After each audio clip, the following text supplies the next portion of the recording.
All right, hey everybody, it's Mark back with Arms and Arms to talk about the Sig Sauer Cross. So if you are on our website, I wrote a little blog about the project that this gun is right here. This was a gun that was introduced last year, but for whatever reason, call it civil unrest and what have you, we didn't really see them until this year. So they started shipping, at least in quantity, spring of this year. And so I picked one up because I really wanted to try them out. I'm not a big bolt gun guy, so I'm not looking to spend the Cooper money and Christensen money, things like that. So I was looking for something interesting, part of which was to satisfy a suppressor that I had coming. So they offer this gun right now in 6.5 Creedmoor and 308 Winchester. This is the 18-inch 6.5 Creedmoor right here. I put the Vortex 2-10 on it. The goal was to create a gun that was highly capable out to about 400.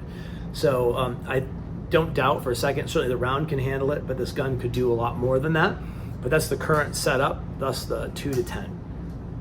So I'm not a big fan of being over magnified. This gives me the widest field of view possible. So, all right, this is a very solid gun. The gun itself is about $1,500, give or take, depending on where and when you find it. That's circa 2021 at this point.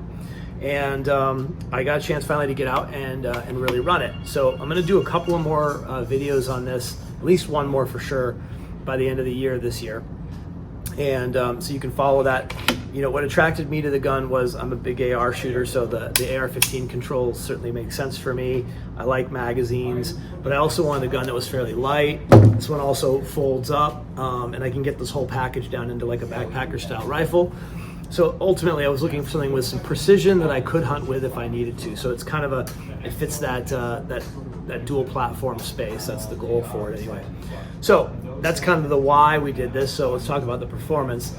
Actually, just yesterday I finally got this thing out, started at 50 and just kind of got the scope dialed in with a loose 0. So you'll see some fly-ins of some imagery and what I accomplished. It was a decent group, but I wasn't trying to do anything perfect there. I just wanted to get it in the ballpark.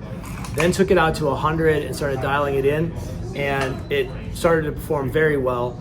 I would say, with standard ammo, and I was using a very nice Federal Burger bullet, you're probably a 2 MOA gun with a bullet like the one I described, or a Sierra Match King. It's a 1.5, maybe 1 MOA gun.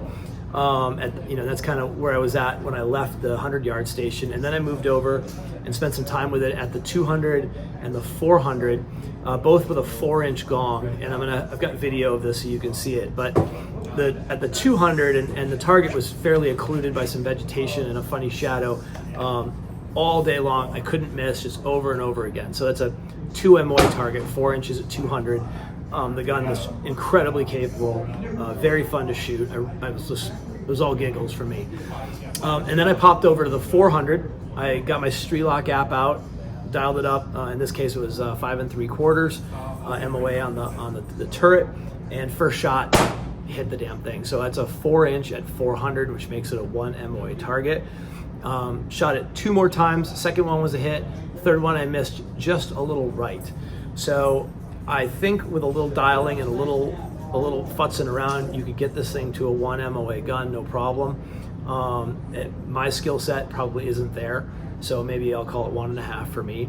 But for $1,500, I think the scope was $700 or $800. So this whole package is with the bipod is something like $2,500, as you see it here. And I really enjoyed shooting it. It's not quite as stable as one of the really heavy precision guns. It bucks a little more, but man, it was really fun to shoot. And then once I got it dialed in, it was really, really fun to shoot. There's several guns that are sort of in that 1,000 to 1,500 range now that are kind of claiming to be precision hunters or what have you, and this would definitely be, this was the best shooting of those that I've personally had my hands on. So I really enjoy it. I like the way it looks.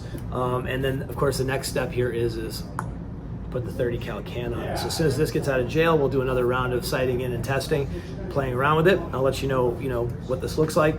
But the goal here was to create a package that would, allow me to shoot suppressed in a small gun.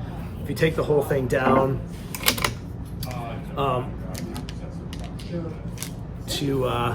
and fold the stock in and everything. Oops.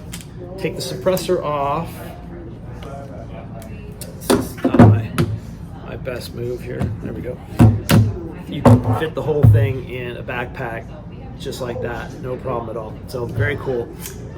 Weight's pretty reasonable. I didn't measure it exactly, but it doesn't feel like a heavy gun. It feels light, but really, really well constructed. So I'm a fan, as you can probably tell. And if you're looking for a good multi-purpose rifle, kind of precision hunting option, this would certainly be one you'd have to check out. $1,500 bucks. That's the Sauer Cross in 6.5, or of course in 308 if you prefer.